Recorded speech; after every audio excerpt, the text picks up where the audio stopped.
Hello ladies and gentlemen, and welcome to this, and I am back from my very first 3D movie after fucking despising it and saying I'll never watch a 3D movie ever.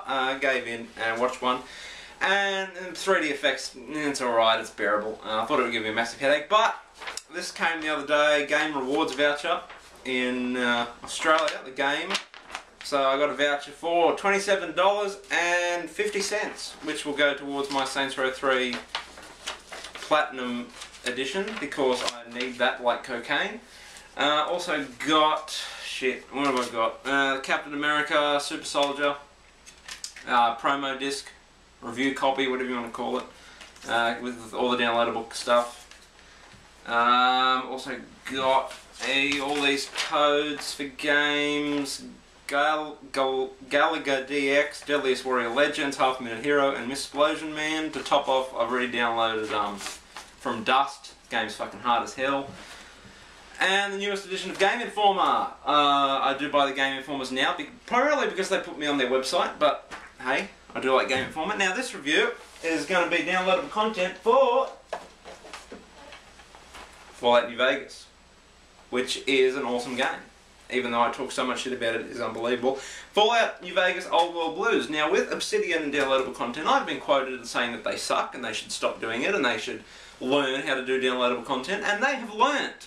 Because Old World Blues is phenomenal, and I give it 2 thumbs up. Still not as good as Broken Steel.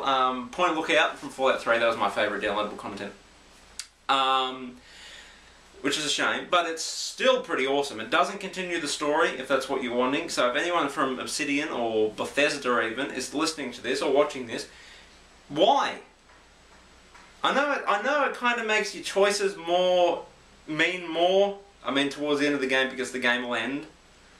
But it's fucking idiotic. With 3 downloadable contents now. If you don't know, this is how Fallout New Vegas works. You work all the way to the end, which can take anywhere from 5 hours to 100 hours.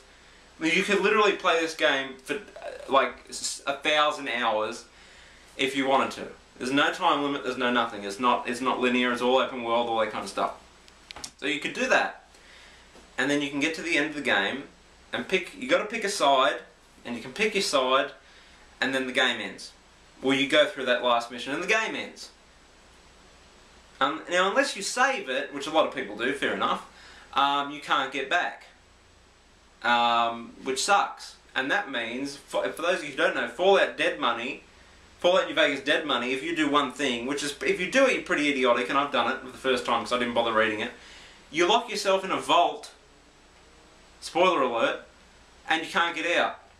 So you could end the game in a downloadable content. Figure that one out.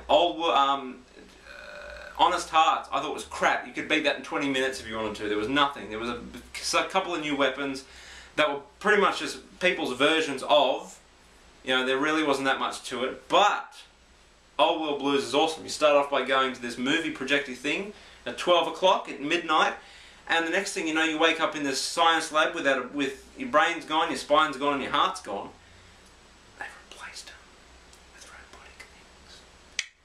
And then you have to go and get all that back. You have to work for these scientists who are dead, and they put their brain in these machines. And just look at the videos, I'm sure you'll see it. And it's really funny. It's funny. The start is a bit slow because obviously they have to explain why you're there, and I mean, this text went on and on and on and on and on and on and on, maybe for 5-10 minutes, which is a long fucking time. Not Metal Gear Solid 4 time. But it took a while, and then you get into it. It's awesome. It's got new weapons. It has new clothing or apparel, and the really awesome thing is called the stealth suit, and it is the most awesome thing ever. It talks to you, and if you need a stim pack, it'll give you one. If you need Med-X or whatever, it'll give it to you. Which I kind of like and I kind of don't like, because I'm kind of a Nazi with all the stuff that I have, and I don't like to waste things, and I just collect anything. Like, if I see a really weird, like, I never use energy weapons at all. I never use, well, I did through this one because energy weapons are very prevalent, so I had to go from like 20 points in my energy weapon skills to like 60 by the time I finished, because that's all I started to use. But I would pick up, you know, where's this story going? Oh yeah, why I'm such a Nazi with things. I just pick shit up to collect it, so kind of like that, which I've never em in any other game for some reason. But it is really good. It's funny. There's backstories, especially for Dead Money with Christine, the chick who couldn't talk. Isn't that good? A woman that can't talk. What else was there? It's huge. The big mountain. It is big. There's heaps to do. There's heaps to see. A lot of collectibles. There's a lot of different enemies. There's these dogs. There's these robo scorpions who are a fucking pain in the ass. The weird thing is that there's this gigantic, at the end of the game, this is not a spoiler, but there's this really big robo scorpion that you have to fight. Really big, like huge. And I killed it easily, more easily than the little ones. Go figure that. Maybe I'm just that good. But I definitely recommend it. Like, if you're hesitant because of the other two shit ones. I mean, Dead Money wasn't bad, but I don't know, there was something about it I really didn't like, and I hated Honest Hearts, I'll be honest. Honest Hearts, I'll be honest, because it was shit. But this one's really good. New weapons, new attires, new storylines. It's good fun. It's comedic, and you can go back there, so it's not like Dead Money. Once you're done, you're done. Honest Hearts, I think you can go back to the locale. I'm pretty confident you can. But this one you can go back, and there's actually reasons to go back because there are these different things. There's a toaster, there's a sink, there's a light switch, 2 light switches actually, and this seed planter thing, and you can give them these personalities. So it's a big quest that you have to do, and they all turn on, and some of them will plant seeds for you, and some of them will. If you stand in the light, it'll give you temporary like 10+ intelligence for like whatever or something for like 10 minutes or something.